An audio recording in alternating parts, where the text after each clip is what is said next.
Alors bonjour à tous, je vais vous présenter en fait une de mes autos.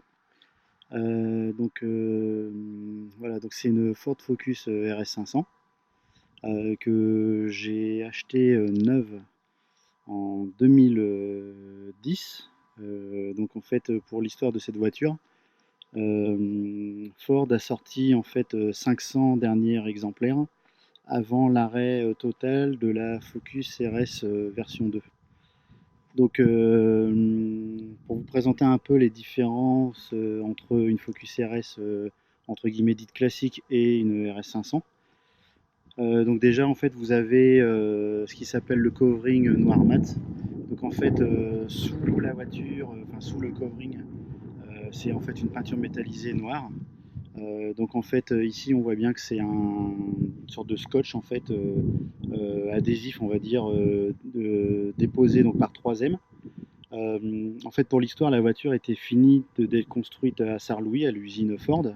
Ensuite, elles étaient déplacées donc sur des camions pour être transportées, pour en fait mettre en place le covering.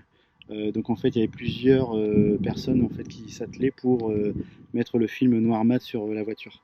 Donc en fait, le problème de ce covering, c'est que c'est extrêmement fragile et la moindre trace, enfin je veux dire trace, nettoyage, je veux dire au style rouleau ou genre de choses, raye en fait le covering et la voiture donc elle est toute rayée. Pour vous présenter un peu la mienne en fait, l'histoire de cette voiture est un petit peu originale puisque en fait normalement chaque Focus RS 500 était attribué au sort pour la France. Donc il y avait eu plus de 1100 demandes spontanées pour acheter ce véhicule. Et en fait, il y avait 56 exemplaires pour la France. N'étant pas très chanceux, je me suis dit, bah voilà, je vais tenter ma chance en Belgique. Et donc à ce moment-là, j'avais contacté une concession en Belgique pour savoir s'ils allaient être dotés d'une Focus RS 500. Donc à l'époque, c'est vrai que j'avais un peu cherché partout. Et il y a une gentille concession en fait qui m'a dit oui, voilà, on va obtenir une RS 500, il y en aura une pour la concession. Donc là, évidemment, tout de suite, j'ai fait un virement bancaire pour la réserver. Et en fait, ce que j'ai su plus tard, c'est qu'au final, la voiture était en fait réservée pour le patron de la concession. Ce qui fait que le commercial, je pense, s'est fait un peu défoncer parce qu'en fait, en gros, il a vendu la voiture du patron. Bon, en fait, ce qui est un peu fou, c'est que il a dû se faire engueuler alors qu'il a vendu une voiture à plus de 42 000 euros en 10 secondes, qui au final pour lui normalement était quand même une bonne vente. Donc en fait, cette version, enfin cette voiture, elle a vraiment en fait une histoire parce que voilà, en fait en Belgique, l'attribution des véhicules n'était pas du tout comme en France par tirage au sort. En gros, c'était premier arrivé, premier servi, ce qui a été mon cas pour cette voiture. En fait, les Belges, ils sont vraiment cool et ils ont fait ça vraiment bien à la suite. C'est qu'en gros, il y a eu 50 propriétaires de Focus RS 500 pour la Belgique et le Luxembourg. Ce qui fait que les propriétaires de RS 500 en fait, ont pu bénéficier d'une journée circuit sur le circuit de Mété avec des pilotes comme Marc Duet.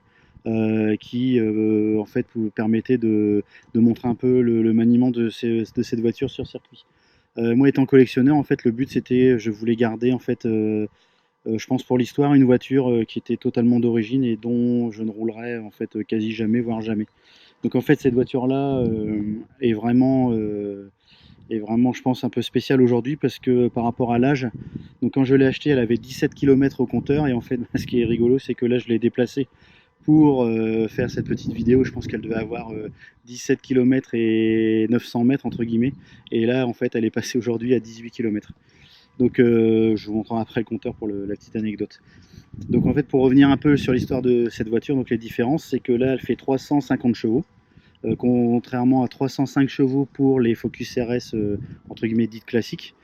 Et en fait, ce qu'il y a, c'est qu'il y a une pompe à essence spécifique. Il y a une boîte à air au fait spéciale RS 500. Le calculateur a été reprogrammé pour avoir 50 chevaux de plus. Il y a également en fait l'échangeur qui est plus gros pour refroidir on va dire le gaver plus d'air, le turbo. Voilà, ça c'est pour vraiment la partie moteur, ce qu'il y a comme différence. Ensuite, vous avez donc, comme je vous ai dit, le covering noir mat spécial pour cette voiture. En fait, après, elles avaient, voilà, donc il y a aussi avec le logo, on voit ici RS 500. Tac, voilà. Vous voyez, hein, j'ai même jamais mis les plaques, hein, mais les plaques n'ont même pas été riftées, rien. J'ai été directement la chercher sur un plateau. Elle a vraiment, ouais, franchement, elle est vraiment absolument neuve. Donc, vous voyez, voilà, j'ai même pas mis les plaques, elles ont même jamais été riftées. Enfin, elle est immatriculée, mais j'ai jamais posé les plaques. Donc après, ce qu'il y a comme différence au niveau intérieur, voilà, quand on l'ouvre, tac, elle a donc, en fait, comme vous voyez, hein, je vous ai dit, la peinture noir métal, vous voyez qu'on peut voir ici, sous le film noir mat.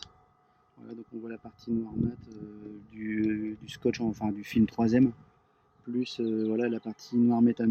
Donc déjà, c'est vraiment aussi une grosse différence au niveau de la peinture. Après, pour cette voiture, la différence, donc il y a aussi, bon, j'ai tout de suite mis, vous voyez, des housses pour protéger le cuir du véhicule. Donc en fait, on voit que sur les sièges cuir, il y a une surpiqûre rouge sur les sièges Recaro, alors qu'en fait, ils sont bleus. La surpiqûre est bleue sur les versions classiques.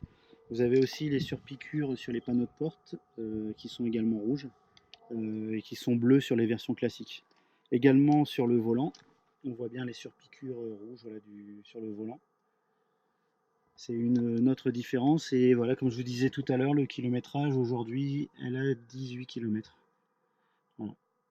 Donc, bon, elle est vraiment neuve. Donc, les deux options qui étaient possibles d'acheter sur cette voiture, et c'est vraiment les deux seules.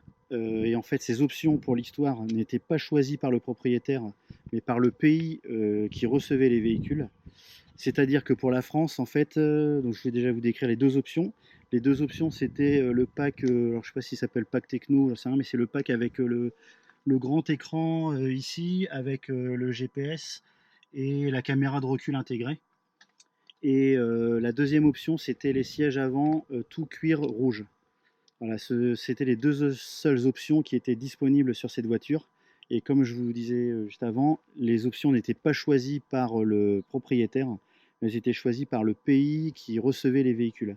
Donc pour la France, ben, il y a eu en fait zéro option. C'est-à-dire que lorsque vous achetiez, enfin, lorsque vous réussissez à obtenir une RS 500 par tirage au sort, vous aviez l'autoradio, je veux dire classique, sans grand écran, et vous aviez les sièges également, comme ceux que j'ai sur ma voiture, les sièges qui sont, vous voyez, cuir noir sur piqûre rouge. Voilà. Ce sont les sièges, je veux dire, classiques qu'on pouvait trouver sur la voiture. Après, vous aviez donc la deuxième option, comme je vous disais, c'était les sièges cuir rouge intégral à l'avant. Et donc ça a été, je crois, disponible pour l'Angleterre, l'Allemagne et peut-être un autre pays, mais je ne suis pas certain.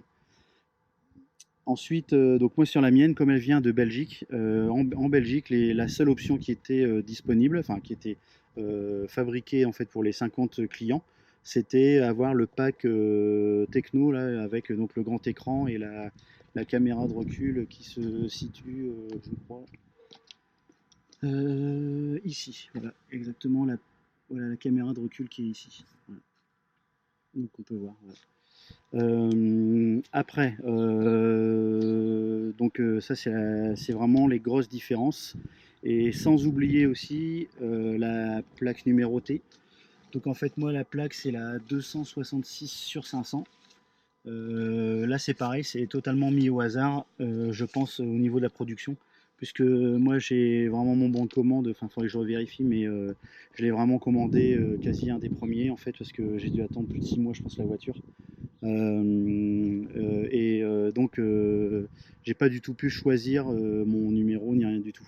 Alors en fait, il y a eu aussi également des véhicules dits de presse qui sont nommés PR 1, 2, 3, je crois jusque 10. Et en fait, ces voitures-là servaient uniquement pour la presse, pour faire des essais. Et donc ensuite, elles ont été quand même revendues sur un circuit classique. Et donc, vous pourrez peut-être trouver sur Internet des propriétaires qui ont une RS 500 avec une plaque PR. Donc en fait, voilà, je pense qu'elles ont quand même été entretenues.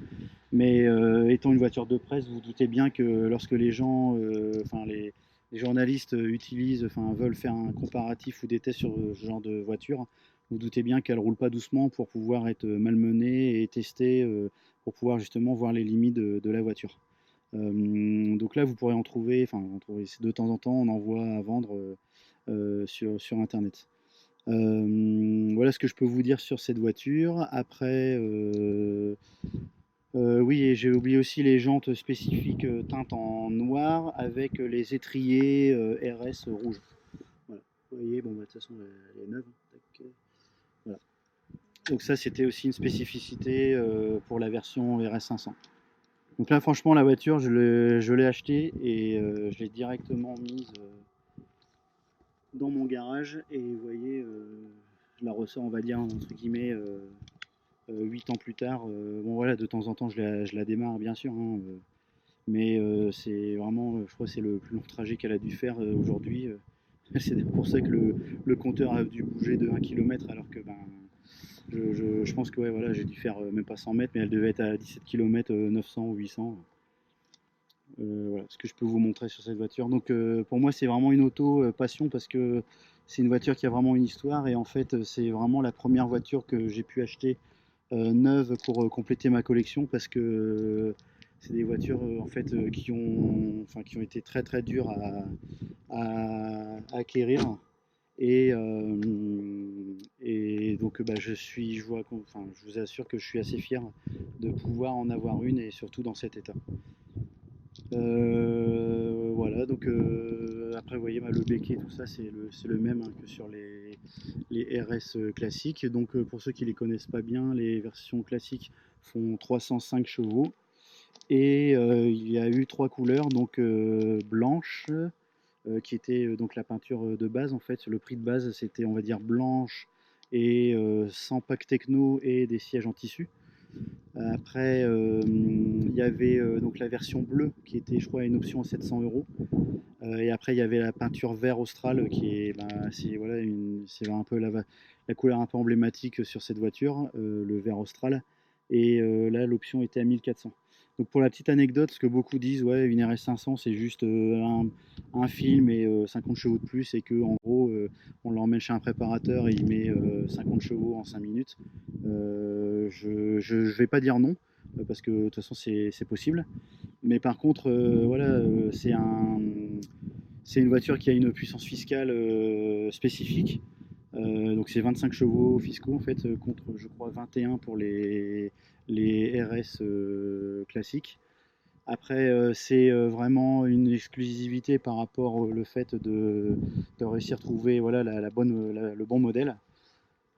Et je pense que ben voilà, je suis pas forcément méga fan. Par exemple, vous voyez des jantes noires, c'est pas sur une voiture même quand je vois beaucoup des gens qui ont des voitures blanches avec des jantes noires. Personnellement, c'est pas trop ce que j'aime, mais bon là voilà, la voiture elle est comme ça de série, donc je vais pas la toucher. Oui, donc je vous disais également qu'il y en a beaucoup qui me disent qu'une RS 500 c'est juste un bout de scotch et 50 chevaux de plus. Mais par contre, si on compare au niveau du tarif, oui, parce que si on me dit qu'au final c'est une auto qui revenait à plus de. Donc le prix officiel c'était 42 400 euros, plus la carte grise qui revenait au final à 45 000 euros. Mais sauf qu'à l'époque, avant que la RS 500 sorte, je devais acheter une RS vert austral full option et en fait, elle revenait en gros à 40 000 euros, ce qui fait qu'au final, entre une RS vert austral full option et une RS 500, il y avait qu'au final 2000 euros d'écart et je pense que sur ça, Ford a vraiment fait un super coup parce que par rapport aux modifs enfin, qui ont été affectés à ce véhicule, la production faible et surtout le fait que ça soit vraiment chiant de poser ce film troisième sur la voiture fait que au final c'est au final un tarif très compétitif. Voilà ce que je peux vous dire sur le côté extérieur de la voiture. Enfin, franchement, je suis assez content parce que c'est vrai que je la sors quasi jamais, mais au moins là pour une fois, je fais une petite vidéo, ça me permettra aussi à moi de la revoir de temps en temps pour un peu voir ma voiture. Voilà, donc bah, je vais vous présenter après dans une autre vidéo plus l'intérieur et je vais vous démarrer enfin je vais vous montrer aussi le moteur.